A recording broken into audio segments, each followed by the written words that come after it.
Avant de découvrir l'or, il faut franchir ce bloc d'acier étincelant, cette muraille de 7 tonnes.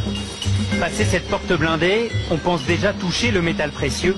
Non, c'est simplement l'antichambre. Il faut être patient et descendre encore à 26 mètres sous terre. Et devant nous, une seconde porte colossale.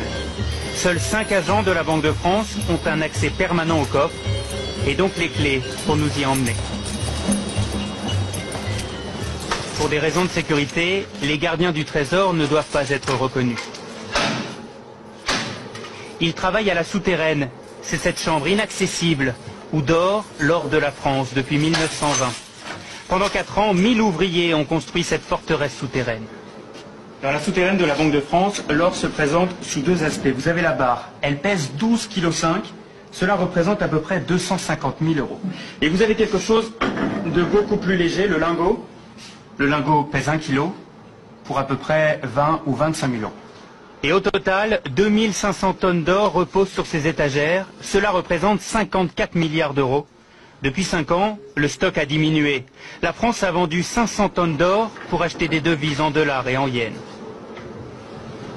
Et alors, c'est quoi votre travail ici? On y manipule énormément. Nous ne sommes que 3 en France à le faire. Et ça vous fait quoi de manipuler de l'or? D'abord c'est beau, et puis c'est mythique. Il faut le voir, il faut l'entendre aussi, parce qu'on dirait du cristal.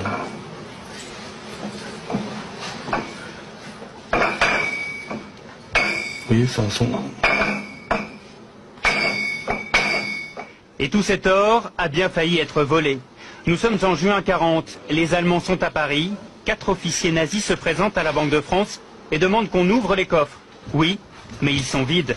L'or est déjà sur les routes. Il y a 2800 tonnes d'or à évacuer, ce qui est considérable.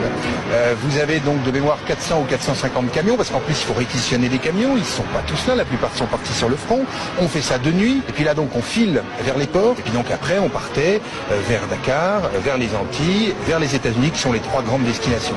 Seule une caisse de 50 kilos d'or est déclarée perdue.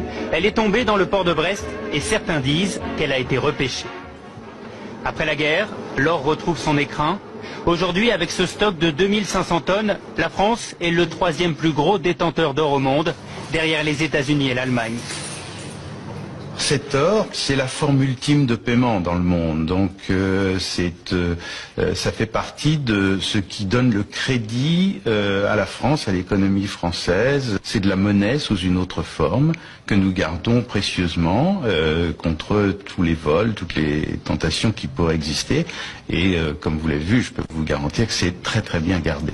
Jamais des cambrioleurs n'ont essayé de rentrer, c'est de toutes les manières impossible.